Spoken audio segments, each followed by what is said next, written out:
Pronto, gente, dando as boas-vindas para todo mundo que está por aqui, iniciando aí essa aula sobre Política Nacional do Meio Ambiente, que é a nossa Lei 6938 de 1981, né?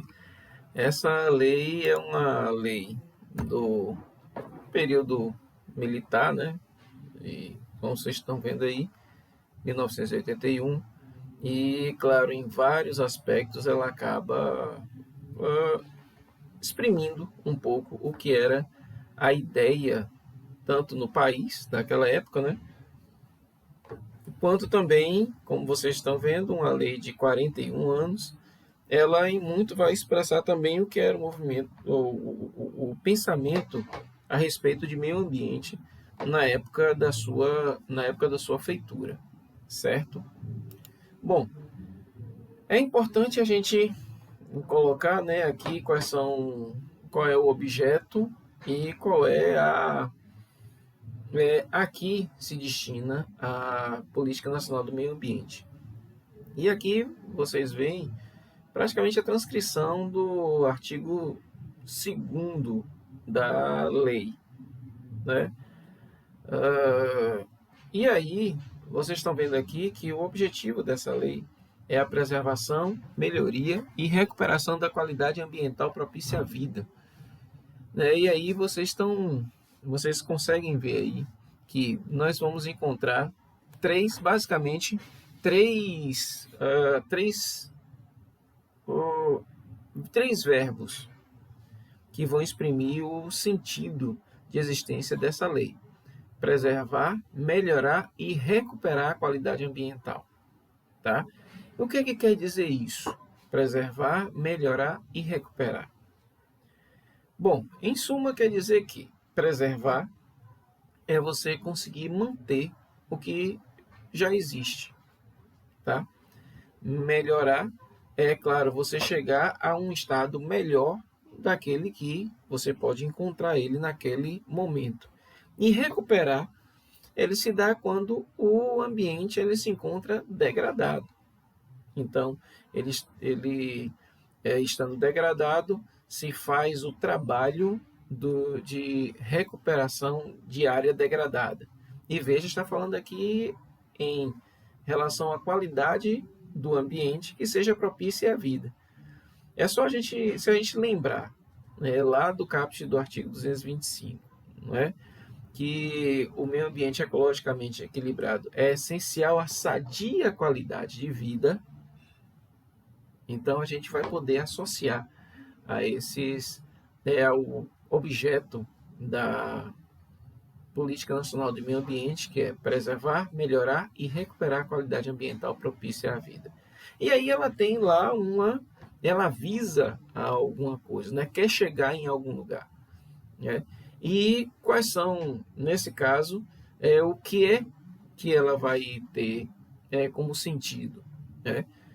Assegurar no país as condições ao desenvolvimento socioeconômico, e aqui, ao que parece, né, em termos de ideia da época, manter o crescimento econômico, tá? Nós estamos falando aí mais claramente a respeito de crescimento econômico. Claro que hoje a gente utiliza o, o, essa expressão, desenvolvimento socioeconômico, com a ressignificação para os dias de hoje, mas a gente também compreendendo, né, o sentido da época era essencialmente crescimento econômico. Interesses de segurança nacional. E aí, se a gente for olhar aí, claro, você vai encontrar aí uma espécie de ideologia voltada para o regime militar, mas nós não podemos esquecer que o cuidar do ambiente e dos elementos do meio ambiente também traz para nós o sentido de proteção estratégica da soberania nacional. E isso está previsto na própria Constituição, né? E uma coisa importantíssima, né, que casa muito bem com o sentido constitucional de proteção ambiental, que é a proteção da dignidade da vida humana. Se a gente for verificar aí, nós vamos encontrar tudo isso de alguma forma, ou lá no artigo 225, ou em outros lugares da nossa Constituição. Isso aqui que está colocado no artigo 2º da Política Nacional do Meio Ambiente, né? Isso tendo como objetivo preservação, melhoria e recuperação da qualidade ambiental propícia à vida, e tendo, né, como norte assegurar no país as condições ao desenvolvimento socioeconômico, interesse e segurança nacional e proteção da dignidade da vida humana. Em suma, o que é que ela procura fazer? Ela procura dar efetividade àquela norma fundamental do artigo 225 da Constituição, certo? E o que é que está lá no artigo 225 da Constituição, lá no seu caput? Todos têm direito ao meio ambiente ecologicamente equilibrado, bem de uso comum do povo e essencial à sadia qualidade de vida, impondo-se ao poder público e à coletividade o dever de proteger e preservar para as presentes e futuras gerações. Então, a gente pegando aí esse sentido, nós vamos encontrar na Política Nacional do Meio Ambiente, mesmo que ela tenha sido aprovada 7 anos antes da promulgação da Constituição, nós precisamos compreender ela como recepcionada pela nova ordem constitucional inaugurada em 1988, e mais do que isso, aquilo que já estava no seu texto foi, não vou dizer copiado, mas serviu de inspiração para a redação do artigo 225 da Constituição. Por isso, essa sincronia, digamos assim, entre a PNMA e a Constituição de 88. Bom, a gente vai precisar também compreender a política como política, certo? Então, enquanto política, ela vai trazer uma série de instrumentos que estão relacionados e interdependentes uns dos outros, tá? Formando todo um sistema que são vários instrumentos de ordem política, de ordem legal, normativa, de ordem técnica, de ordem científica e de ordem econômica, que vai buscar promover o desenvolvimento sustentável no Brasil, levando-se em conta que o conceito tradicional de desenvolvimento sustentável, ele está presente lá, no relatório Brundtland, aquele documento Nosso Futuro Comum, e que fala que desenvolvimento sustentável é aquele que busca garantir a satisfação das necessidades das atuais gerações, garantindo-se também que sejam satisfeitas as necessidades das gerações futuras. Então, em função disso, de nós garantirmos que o sistema continue funcionando, e mais do que isso, ressignificando aí a questão do sistema, ele precisa ir para além do sistema econômico e levar em conta também todas as circunstâncias que se referem à sadia qualidade de vida das pessoas em todas as suas dimensões.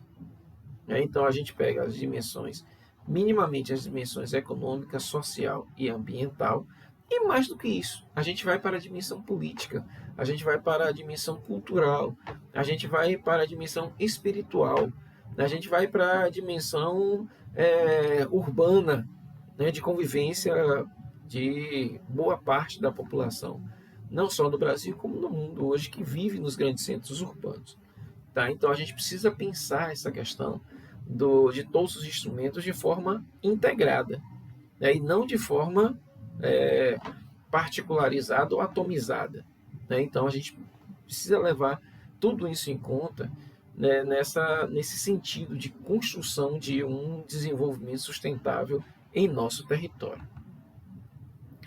O artigo 3º da política, ele vai cuidar de trazer alguns conceitos, que vão ser considerados conceitos base ou conceitos-chave, para que a gente possa compreender a boa aplicação não só da política nacional, como quaisquer políticas de interesse ambiental. Esse conceito de meio ambiente aqui, ele é um conceito que exprime, como eu já disse, o pensamento da época de 42 anos atrás. Quando falava que meio ambiente é o conjunto de condições, leis, influências e interações de ordem física, química e biológica que permite, abriga e rege a vida em todas as suas formas. E aí a gente ressalta a questão de interações de ordem física, química e biológica, que acaba, de alguma forma, fazendo uma referência muito mais clara sobre o ambiente natural.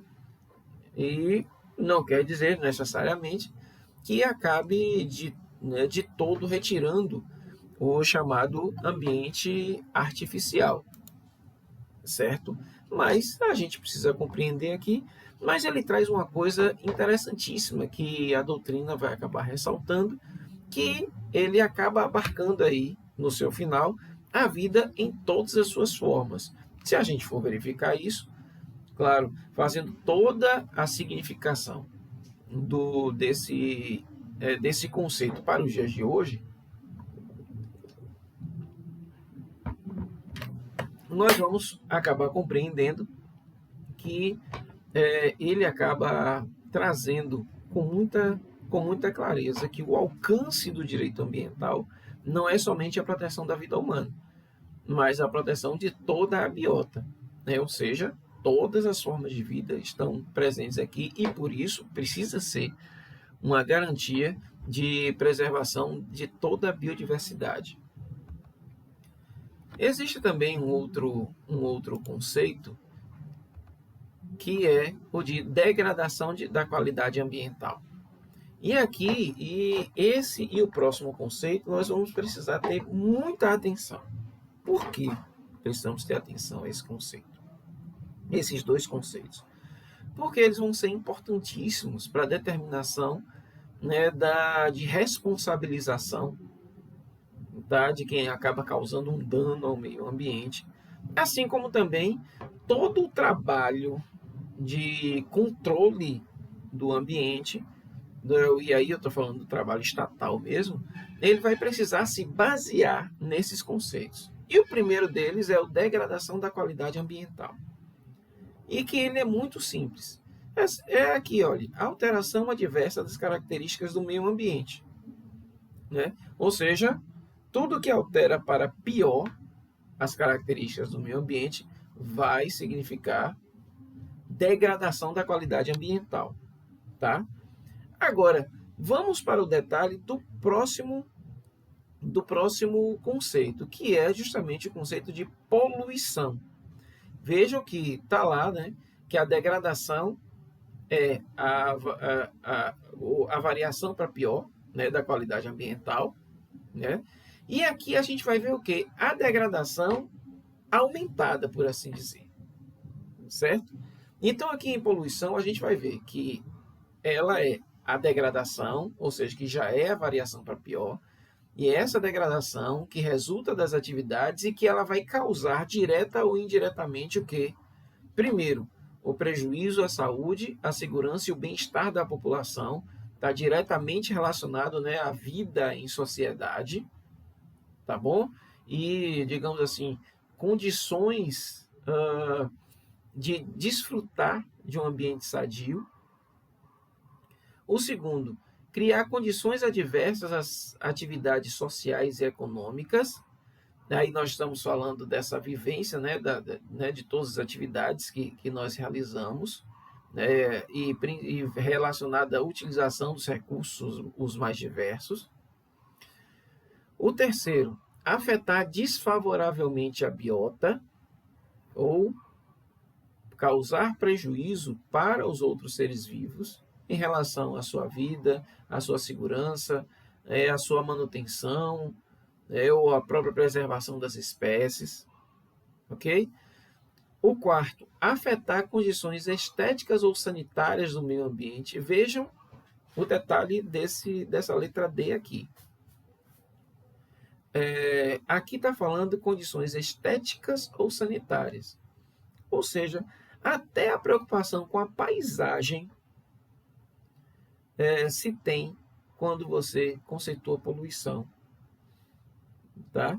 Ou seja, quando você vê, vamos ver aqui, uma rua. Hoje de manhã eu saí para fazer atividade física e quando eu saio na Avenida Soares Lopes, em plena segunda-feira, 6 horas da manhã, estava uma verdadeira imundície na avenida.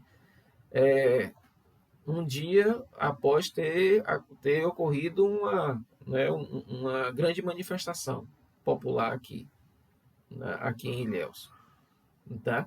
Uma festa que foi a tarde toda até, né, certo horário da noite, tudo bem e tal.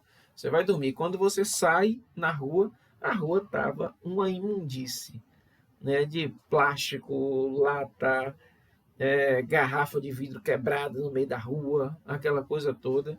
O que é isso? Condição estética, tá? Assim como também, eventualmente, você tem em alguns lugares, principalmente no que diz respeito a rios, né? Mesmo que você tenha lá determinados elementos que podem ser facilmente retirados, e você cessar o impacto, digamos assim, que tenha lá. Eu sei que é difícil isso acontecer hoje em dia, mas digamos que você tem aí num corpo d'água garrafa, garrafa PET, garrafa de vidro, lata que tenham sido recentemente jogados lá. E que você vai, recolhe aquilo ali, daí lá o corpo d'água não teve muito, não tenha causado muito estrago no corpo d'água. Mas só o fato de você ver aquele negócio ali esteticamente feio, aquilo ali já pode ser considerado uma poluição, tá? E o também é preciso a gente prestar um pouco de atenção, porque aqui está falando a respeito de lançamento de matéria ou energia em desacordo com padrões ambientais estabelecidos. Onde é que estão esses padrões ambientais estabelecidos? Normalmente em normas técnicas, ou normas da ABNT para algumas atividades econômicas, ou ou em resoluções de conselhos de meio ambiente. Normalmente o CONAMA, que é o Conselho Nacional do Meio Ambiente, tem alguns padrões estabelecidos para emissão de energia ou lançamento de matérias. Tá? E, para além disso, você tem o procedimento de licenciamento ambiental.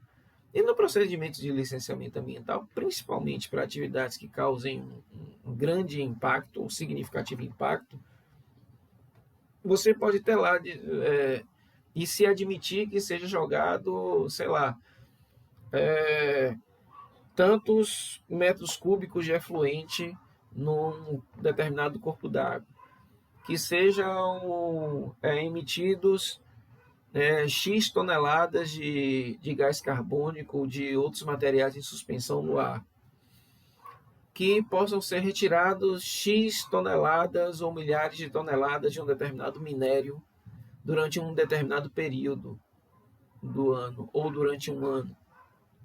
Se a empresa ultrapassar esse padrão que foi estabelecido pelo licenciamento ambiental, ele estará causando poluição, independente do dano efetivo que seja causado.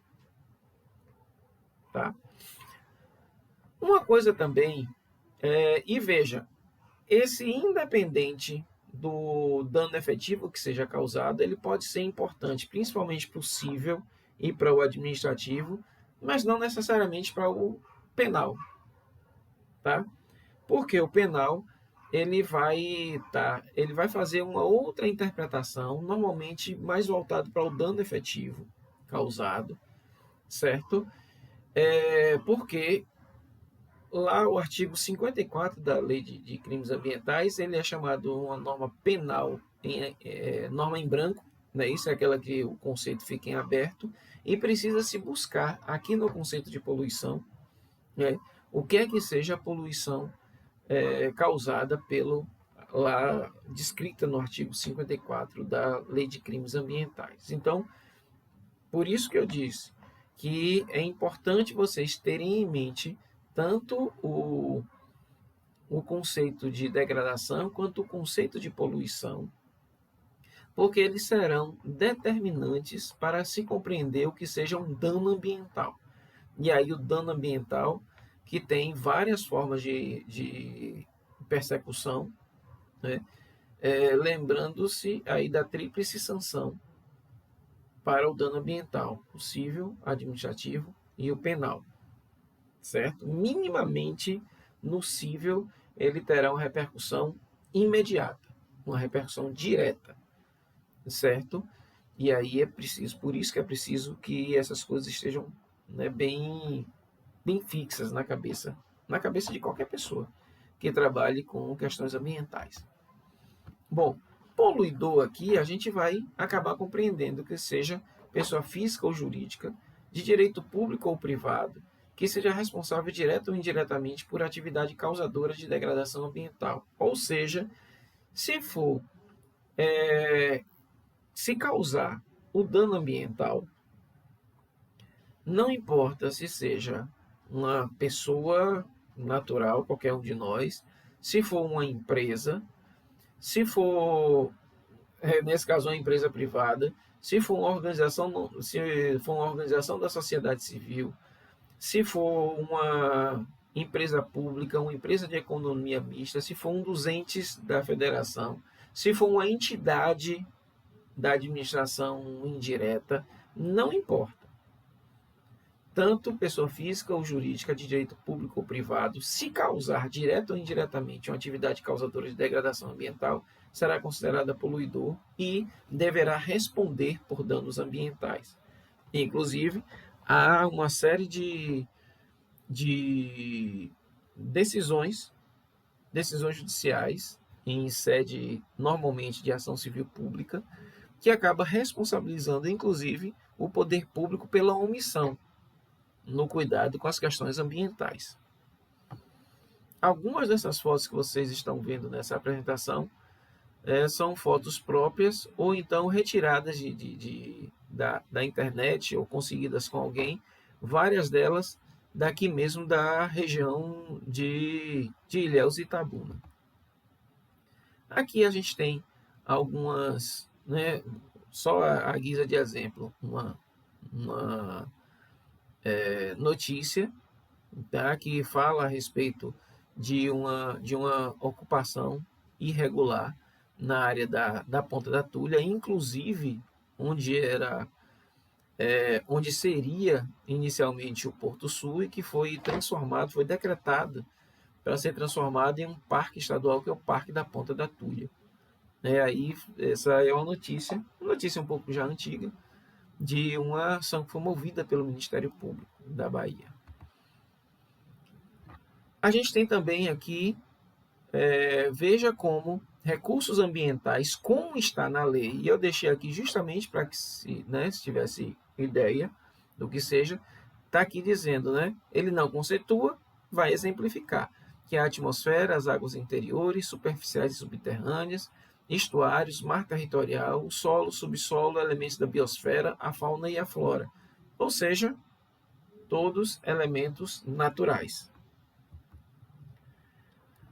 É importante que a gente ressaltar que essa lei ela traz uma série de princípios, objetivos e instrumentos que integrados, ou seja, eles não estão soltos na lei, nós vamos encontrar sempre uma interseção entre algum princípio, algum objetivo e algum instrumento que vai fazer com que a política nacional ela acabe buscando a concretização do bem-estar e da qualidade de vida das pessoas.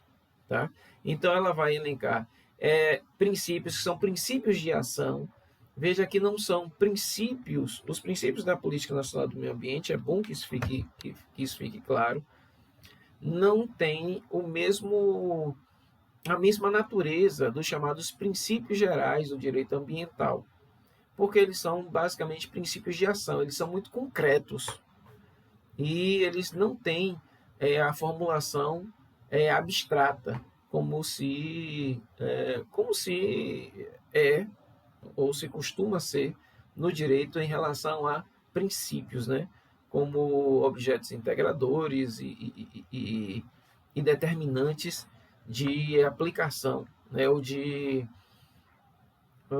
interpretação das normas, mas aqui bem princípios mesmo de ação, ou seja, o governo e sociedade irão fazer isso né, que são esses princípios, vão para chegar em tal lugar, que são os objetivos, utilizando-se de tais instrumentos.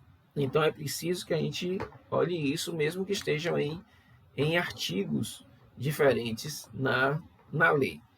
Então a gente vai elencar apenas alguns deles, nós não vamos pegar todos, porque senão vai ficaria muito denso e muito chato, para dizer a verdade, né? Aqui esse momento. Então a gente vai aqui, olha. Deixa eu só lembrar aqui das cores: princípios amarelo, objetivos verde, instrumentos vermelho. Então aqui a gente tem, olha, como princípio, compatibilização do desenvolvimento econômico-social com a preservação da qualidade do meio ambiente e do equilíbrio ecológico, querendo chegar aonde? Numa ação governamental que atue na manutenção e do equilíbrio ecológico, considerando o meio ambiente como um patrimônio público a ser necessariamente assegurado e protegido para o uso coletivo. Para isso, para cumprir o princípio e chegar no objetivo, qual é o instrumento que está colocado na política nacional? O estabelecimento de padrões de qualidade ambiental. Né? Então a gente consegue compreender essa roda aí enquanto sistema, um ligado ao outro. Você estabelece padrões de qualidade ambiental como um instrumento, né? Porque diz que precisa compatibilizar o desenvolvimento econômico e social com a preservação da qualidade do ambiente. Por quê? Porque o governo terá que atuar na manutenção do equilíbrio ecológico. Tá? Nesse sentido aqui, a gente tem aí o estabelecimento a nível internacional e adotado pelo Brasil em várias políticas públicas, os Objetivos de Desenvolvimento Sustentável, que são 17 objetivos fixados em 2015 pela ONU, a partir da Agenda 2030, que são objetivos que devem ser perseguidos pelos Estados-membros, né, para a construção do desenvolvimento sustentável no país até o ano de 2030. Né? E claro, aqui existem outras formulações de instrumentos, né? Como aqui a gente tem aqui um exemplo de uma espécie de cadeia de biodiesel a partir de óleo de cozinha, e aqui digamos assim, um exemplo de reciclagem que está dentro de determinados padrões e obedecendo também aí a Política Nacional de Resíduos Sólidos. E assim como também aqui tem um exemplo de norma técnica, que é uma norma da ABNT, que fala a respeito de rotulagem ambiental. Bom, nós temos também aqui dois instrumentos importantes para a boa gestão do ambiente no Brasil, que são o zoneamento ambiental e o controle e zoneamento de atividades potencial ou efetivamente poluidoras. Isso por quê? Porque existe como princípio de ação a definição de áreas de ação governamental relativa à qualidade e ao equilíbrio ecológico, atendendo os interesses das unidades federadas, para chegar aonde? A racionalização do uso do solo, do subsolo, da água e do ar. Né? Aqui, esse princípio, inclusive, ele serve para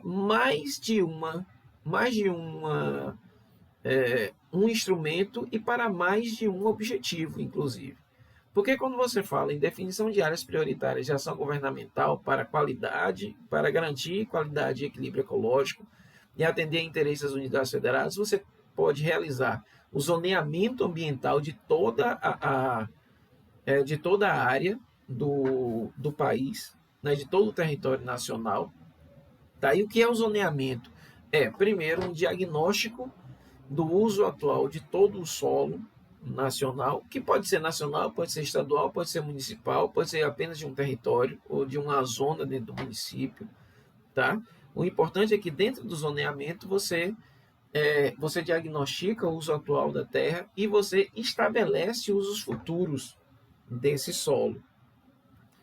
E Claro, quando você faz o zoneamento ambiental, você pode fazer junto o zoneamento das atividades potencial efetivamente poluidoras e, a partir daí, você realizar o seu controle. Dentro do município mesmo, o grande exemplo que nós temos é o próprio plano diretor, que é o grande instrumento de zoneamento e de planejamento do território municipal. Isso para chegar aonde? Na racionalização do uso do solo, do subsolo, da água e do ar, nesse exemplo que nós estamos dando. Aqui é uma jurisprudência do STJ, do Superior Tribunal de Justiça, que fala a respeito do exercício da competência comum do município para a fiscalização de poço artesiano irregular. Né? E o que se discutia aqui era justamente se o município seria ou não competente para realizar esse controle, já que as águas não pertencem a ele. As águas pertencem ao Estado ou à União, a depender da situação que esteja prevista ou não ali no artigo 20 da Constituição. Tá? Mas aí o STJ vai reconhecer que o município ele tem a competência comum atribuída pela Constituição para a proteção do meio ambiente, além do que ao município cabe, nesse sistema de competências, zelar pela saúde das pessoas.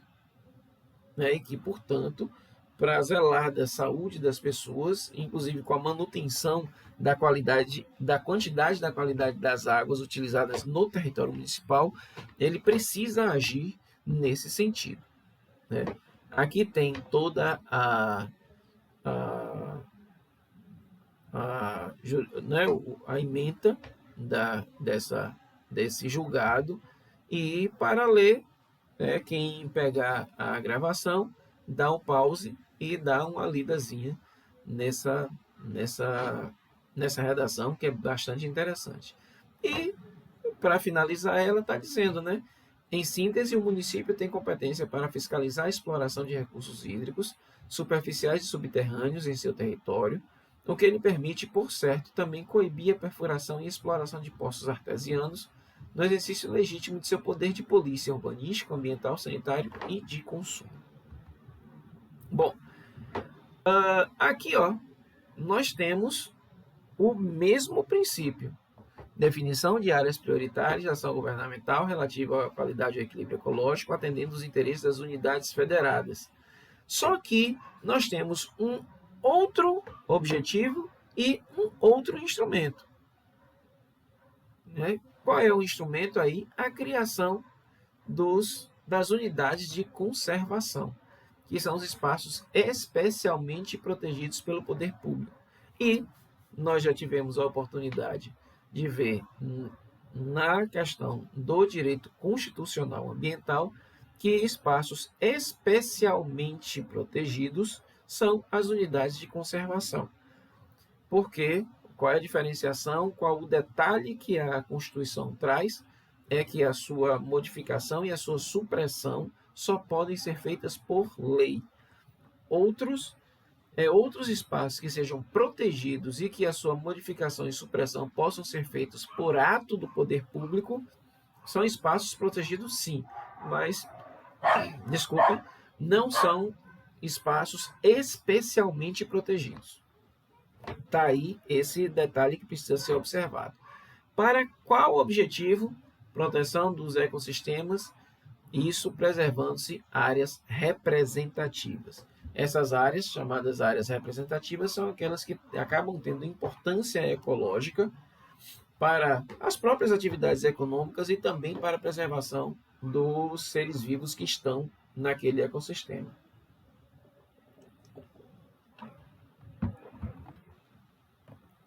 Aqui nós temos uma unidade de conservação, que é uma reserva extrativista, que está presente em Canavieiras, a Reserva Extrativista de Canavieiras, que ela foi instituída pela União, justamente para preservação tanto dos modos de vida das pessoas, dos extrativistas que moram naquela área, e preservando-se os seus modos de vida, que são modos de vida propícios à manutenção da qualidade do ecossistema, já que eles vivem ali há gerações e vivendo, né, em harmonia com o ambiente, tirando dali o seu sustento através de atividades econômicas e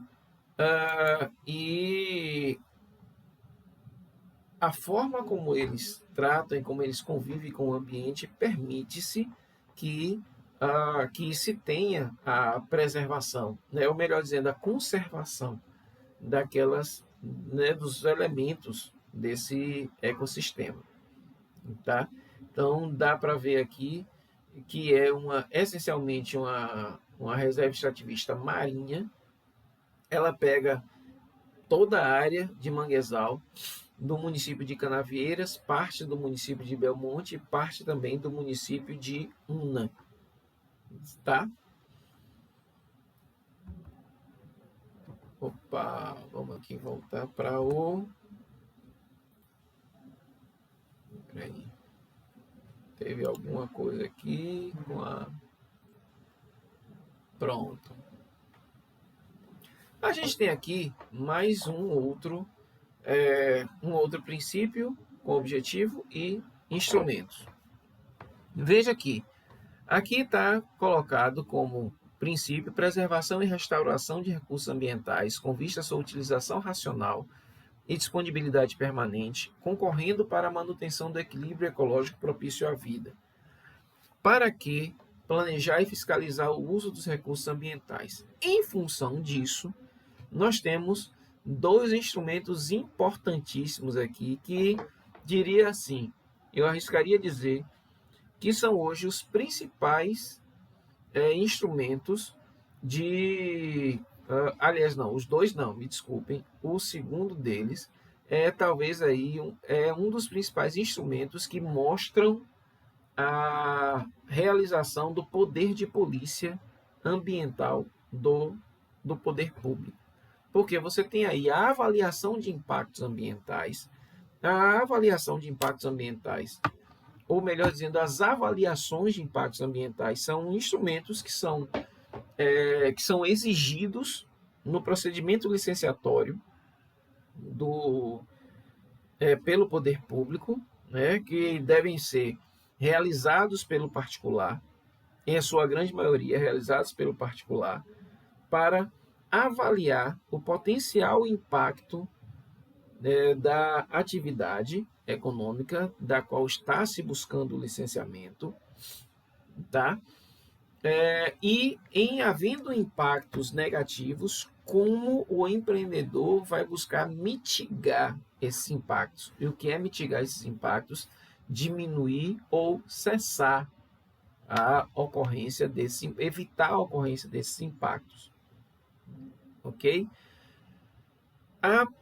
Hoje, a avaliação de impacto ambiental mais complexa que tem, e que é inclusive objeto de uma resolução específica do CONAMA, que é o estudo de impactos ambientais, que nós vamos ver lá na Constituição, no artigo 225, que o estudo de impacto ambiental ele é destinado para empreendimentos ou atividades que causem significativa degradação ambiental, e ele precisa ser sempre publicado e acompanhado de um relatório de impacto ao meio ambiente.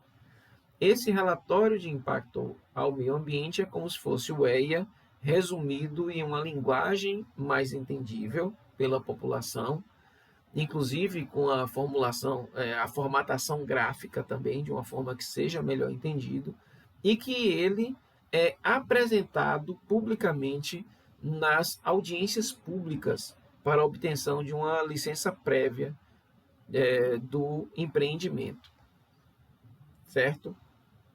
Claro que existem outros, tipo um relatório ambiental, né?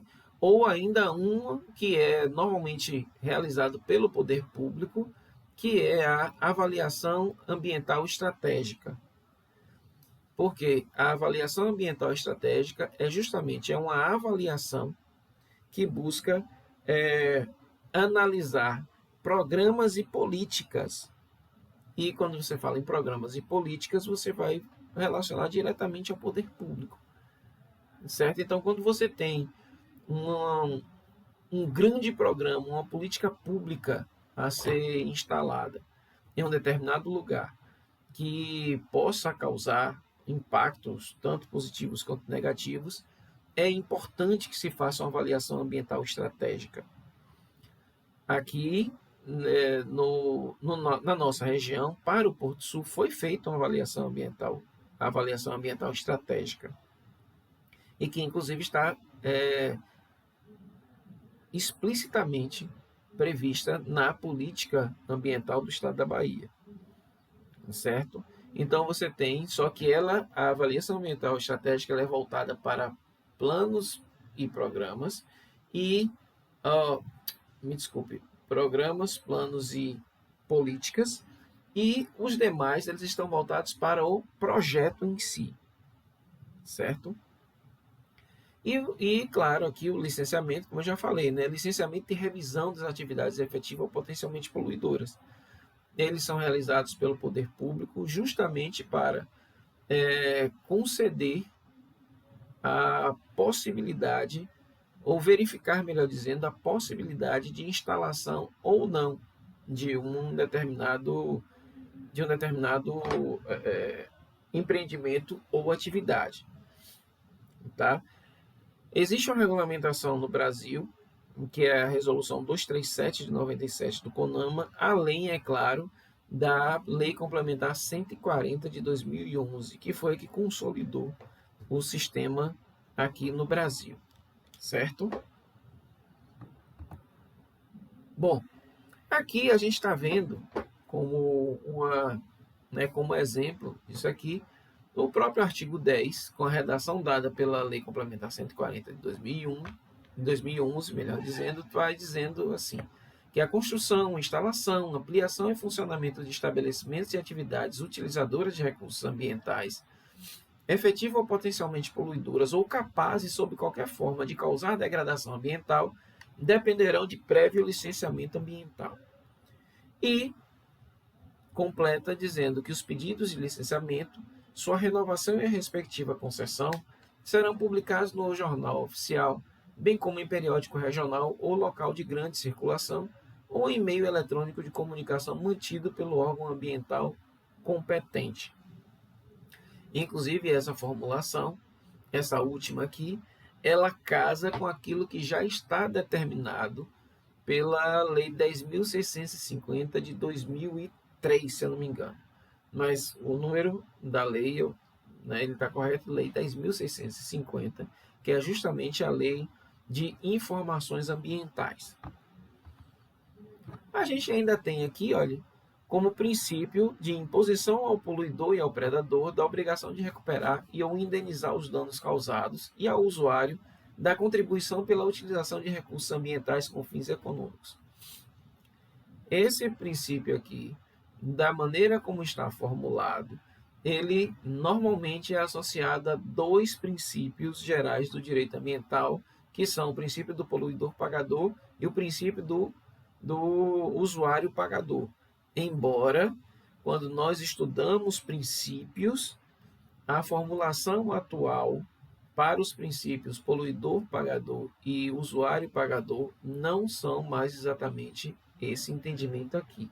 Nós vamos encontrar nos princípios gerais do direito ambiental essa primeira formulação como princípio da responsabilização e a segunda, como usuário pagador, ou mesmo ainda associando ao poluidor pagador da forma como está associado hoje, que é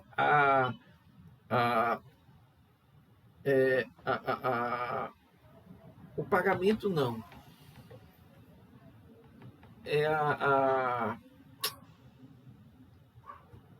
Esqueci agora o nome, rapaz. Quando ele traz para si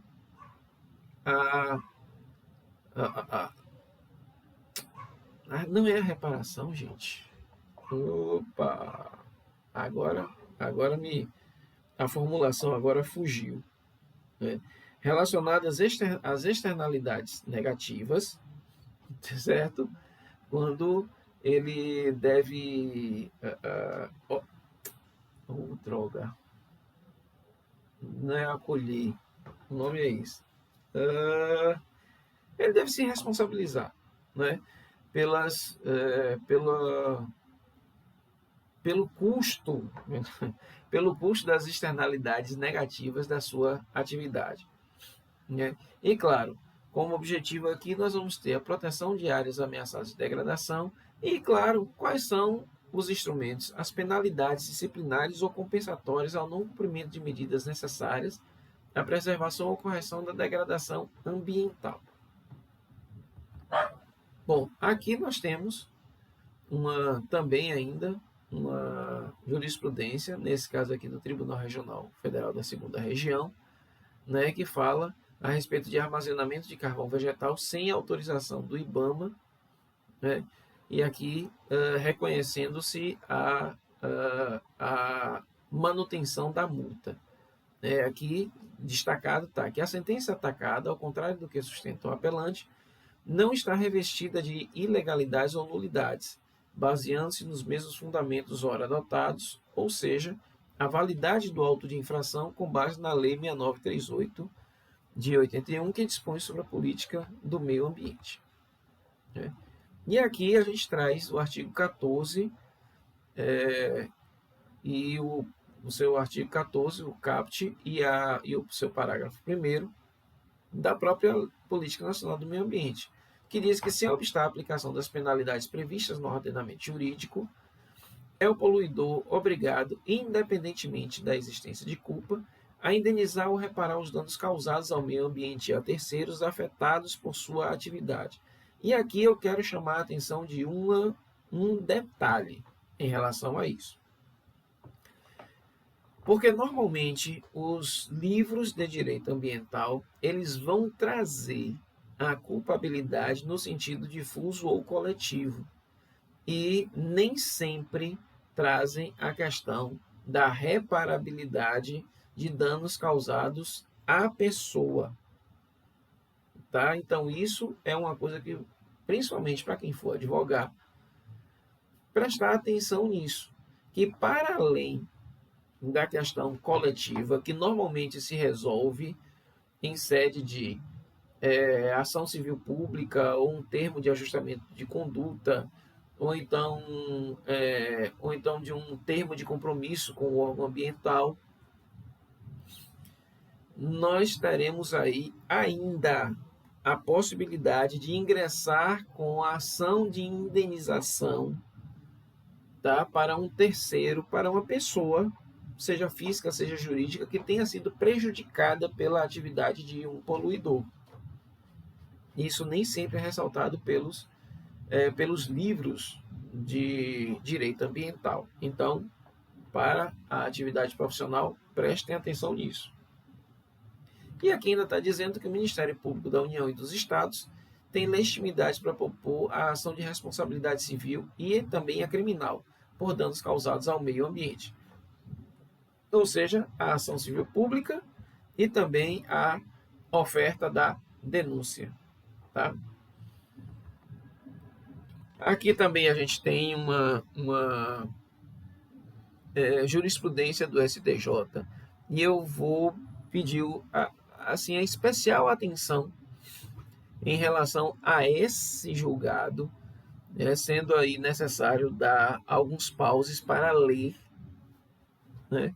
Porque essa formulação, essa redação aí, que foi de lavra do ministro Herman Benjamin, traz assim um contorno importante para se compreender a questão da reparação cível, né?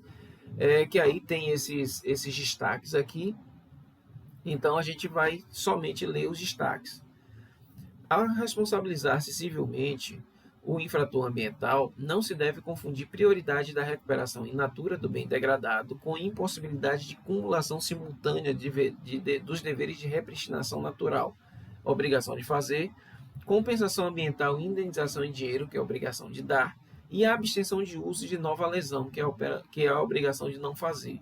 Isso está ligado aos princípios do poluidor-pagador e da reparação in integrum, né? E que diz também que essa posição jurisprudencial leva em conta que o dano ambiental é multifacetário, ou seja, tem dimensões ética, temporal, ecológica e patrimonial, né? E que isso é sensível ainda à diversidade do vasto universo de vítimas que vão do indivíduo isolado à coletividade, às gerações futuras e aos próprios processos ecológicos em si mesmos considerados. A recusa de aplicação ou aplicação parcial dos princípios do poluidor-pagador e da reparação integral arrisca projetar moral e socialmente a nociva impressão de que o ilícito ambiental compensa. Daí a resposta administrativa e judicial não passar de aceitável e gerenciável risco ou custo do negócio, acarretando o enfraquecimento do caráter dissuasório da proteção legal, verdadeiro estímulo para que outros, inspirados no exemplo de impunidade de fato, mesmo que não de direito, do infrator premiado, imitem ou repitam seu comportamento deletério. Ou seja, o que ele está dizendo aqui, em resumo, se a pessoa se passar pano para o infrator, não só ele vai voltar a delinquir, como também vai estimular outras pessoas a delinquir contra o ambiente, né? E aqui ele ainda vai dizer: essa degradação transitória, remanescente ou reflexa do meio ambiente, inclui o prejuízo ecológico que medeia temporalmente o instante da ação ou omissão danosa e o pleno restabelecimento ou recomposição da biota, vale de ser o hiato passadiço de deterioração total ou parcial na fruição do bem de uso comum do povo. B. A ruína ambiental que subsista ou perdure, não obstante todos os esforços de restauração. E C. O dano moral coletivo. Né? E aí ainda fala sobre reembolso de patrimônio público e coletividade, qualquer proveito econômico, né, que possa ter sido auferido pelo degradador. Né? E aí ele vai dizer que para reparação é importante, né, em tese, cumular a indenização pecuniária e as obrigações de fazer e não fazer voltadas à recomposição in natura do bem lesado. Tá? Então vale a pena pegar, dar os pauses necessários, retornar para poder ler, porque a redação é muito bem feita. Aqui existe também um outro princípio, que é a difusão de tecnologias de manejo do meio ambiente, divulgação de dados e informações ambientais e formação de uma consciência pública sobre a necessidade de preservação da qualidade ambiental e do equilíbrio ecológico, para chegar aonde? Na educação ambiental a todos os níveis de ensino, inclusive a educação da comunidade, objetivando capacitá-la para participação ativa na defesa do meio ambiente. Como é que você coloca isso em prática? Quais são os instrumentos previstos aqui? Garantia de prestação de informações relativas ao meio ambiente, que eu já falei da Lei 10.650 de 2003, e ainda incentivos à produção e instalação de equipamentos e criação ou absorção de tecnologia voltados para a melhoria da qualidade ambiental. Além do que, aqui no próprio objetivo, nós vamos encontrar a questão da educação ambiental, que no Brasil, não me recordo aqui agora o número da lei, mas nós temos uma Política Nacional de Educação Ambiental aprovada em nosso país desde 1999.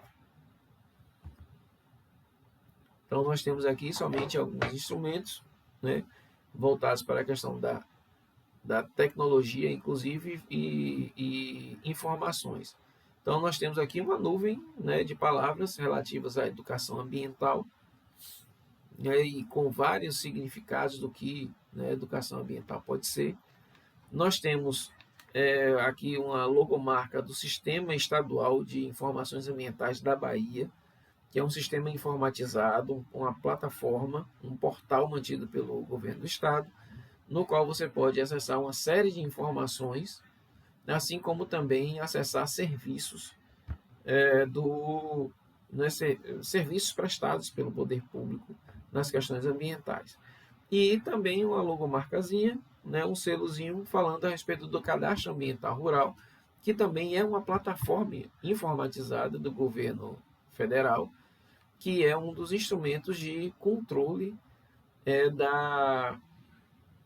do solo brasileiro e, claro, das áreas rurais, certo? E que ele também é público e que na Bahia é chamado de CEFIR. A Bahia mantém um sistema paralelo, um cadastro paralelo, mas que fornece informações ao CAR.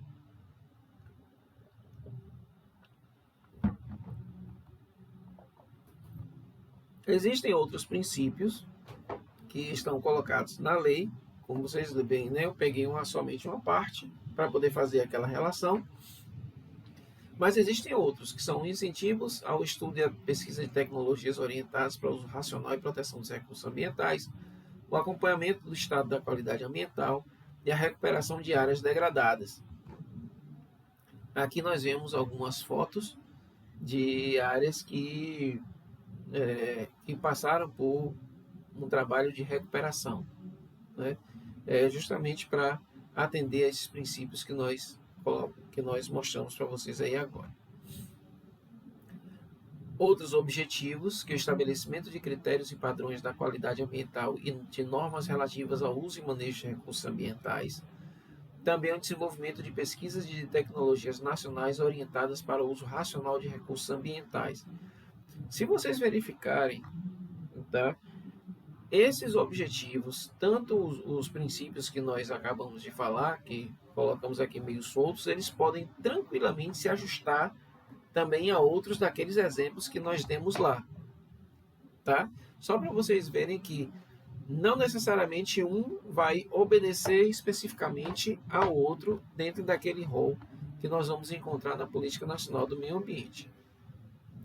E aqui nós vemos também algumas outras ações, como principalmente aqui, né, relacionadas à tecnologia, energia solar, energia eólica e embaixo alguns trabalhos que, embora rudimentares, também mostram tecnologias muito fáceis para reaproveitamento de materiais em casa, né?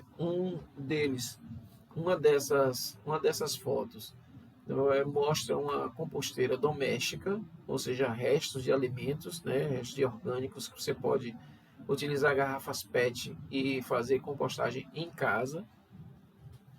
E outra é uma construção de uma sementeira com garrafas PET, madeira e cordão, né? Que pode ser feito como aqui nesse exemplo aqui, como prateleira, e que você pode montar uma pequena horta em casa, na parede de casa, com muita facilidade, né? Às vezes a gente fala de soluções e tecnologia, né, só pensando nessas coisas avançadas, não, mas existem tecnologias e soluções bem rudimentares e simples que podem ser adotadas no dia a dia das pessoas. E nós temos aqui outros instrumentos que são indicados pela Política Nacional do Meio Ambiente, que são o Sistema Nacional de Informações sobre o Meio Ambiente, que é o SISNIMA, o Cadastro Técnico Federal de Atividades e Instrumentos de Defesa Ambiental. Esse daqui é bem interessante porque todas as empresas, grupos e organizações que trabalham com defesa, né, com defesa ambiental, assessoria, consultoria, ativismo, eles podem se cadastrar nesse cadastro, que inclusive acaba sendo um cadastro importante para ter acesso à representação da sociedade civil em conselhos, por exemplo, conselhos de meio ambiente. É necessário fazer esse cadastro.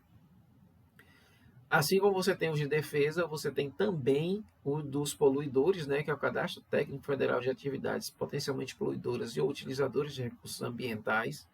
Então, toda empresa que acaba tendo atividades que possam causar grande degradação precisam estar neste Cadastro Técnico Federal. O relatório de qualidade do meio ambiente e outros instrumentos econômicos como a concessão florestal, servidão ambiental, seguro ambiental e outros que possam surgir, né, que são instrumentos que podem, inclusive, gerar renda para isso na iniciativa privada, né, para quem se utiliza desses instrumentos aí. E aqui também tem mais uma jurisprudência, nesse caso aqui do Tribunal Regional Federal, da terceira região, tá, falando sobre registro de embarcações pesqueiras, né? Que aí é um mandado de segurança contra o IBAMA. E aqui ressalta-se, né, no destaque, como instrumento da Política Nacional do Meio Ambiente, a sujeição de atividades como as representadas em pauta afigura-se de pleno sentido, pois exatamente através de tais informações de que é melhor se preparar o poder público em seu dever por zelo e proteção ambiental, cujo fundamento de validade, já para aquele, né, opa, eu acho que eu acabei colocando aqui alguma coisa, copiei e colei, quando desta impetração, a repousar no artigo 225 do vigente texto supremo. Tá? E aqui também, esse é um dos últimos slides que nós temos, que fala a respeito do CISNAMA, né, que é um sistema formado pelos órgãos e instituições ambientais da União, dos Estados, dos municípios e do Distrito Federal, cuja finalidade primordial é dar cumprimento aos princípios constitucionalmente previstos e normas instituídas. Então, a estruturação do CISNAMA é essa que vocês estão vendo aí, nesse organograma aí, em que, no plano federal, você tem um órgão superior, que é o Conselho de Governo, você tem um órgão central, que é o Ministério do Meio Ambiente, o órgão consultivo e deliberativo é o Conselho Nacional do Meio Ambiente e órgãos executores, o IBAMA e o Instituto Chico Mendes de Conservação da Natureza, o ICMBio. Os órgãos seccionais são os órgãos do Estado e a Bahia, esses órgãos seccionais, eles fazem parte do Sistema Estadual de Meio Ambiente, né? E você tem o Sistema Estadual de Meio Ambiente, ele de alguma forma reflete ou espelha o sistema nacional dentro do Estado, e você tem os órgãos locais, que são os órgãos do município, que aí você tem a formulação dos sistemas municipais de meio ambiente, que precisam funcionar minimamente, veja, minimamente, com a lei instituidora do sistema, com o decreto regulamentador, e esse decreto regulamentador é que vai falar a respeito da atividade administrativa municipal, inclusive relacionada ao poder de polícia, de fiscalização e também de penalização administrativa, tá? Precisa-se também regulamentar e existir um fundo municipal do meio ambiente, assim como também, dentro dessa estruturação, o Conselho Municipal de Meio Ambiente, que em alguns lugares chama-se Conselho de Defesa Municipal do Meio Ambiente, ou Conselho de Defesa do Meio Ambiente somente, assim como também você precisa ter o órgão administrativo, que é o órgão responsável pela gestão ambiental dentro do município, que normalmente é uma secretaria de meio ambiente, naqueles lugares onde se procura estruturar mais, ou minimamente uma divisão ou diretoria de meio ambiente dentro de uma outra secretaria. Tá? Então, a estruturação do CISNAMA é justamente essa. Então, e aí, relembrando essa questão, né? Dentro dos entes da União. Você tem o CISNAMA na União, você tem os CISEMAS dentro, né, nos estados, e você tem os CISMUMAS nos municípios. Ok? E aqui, somente terminando essa apresentação, a gente tem a Lei Complementar número 140, que é justamente aquela prevista, ela está prevista genericamente no parágrafo 1º do artigo 23 lá da Constituição, que é o artigo que fala a respeito das competências, né, do exercício de competências comuns, que nos seus incisos 6º e 7º estão lá falando a respeito da questão da proteção ambiental. Então, essa lei complementar número 140, que existe desde 2011, ela veio consolidar um sistema de de competências, né, do exercício das competências ambientais, e principalmente a gente vai precisar se atentar para a questão da,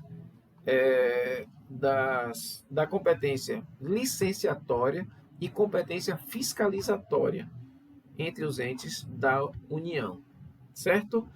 Então, eu acho que, dito isso, a gente encerra essa exposição aqui, tá bom, gente? Deixa eu pegar aqui e fazer o encerramento dessa gravação, tá bom?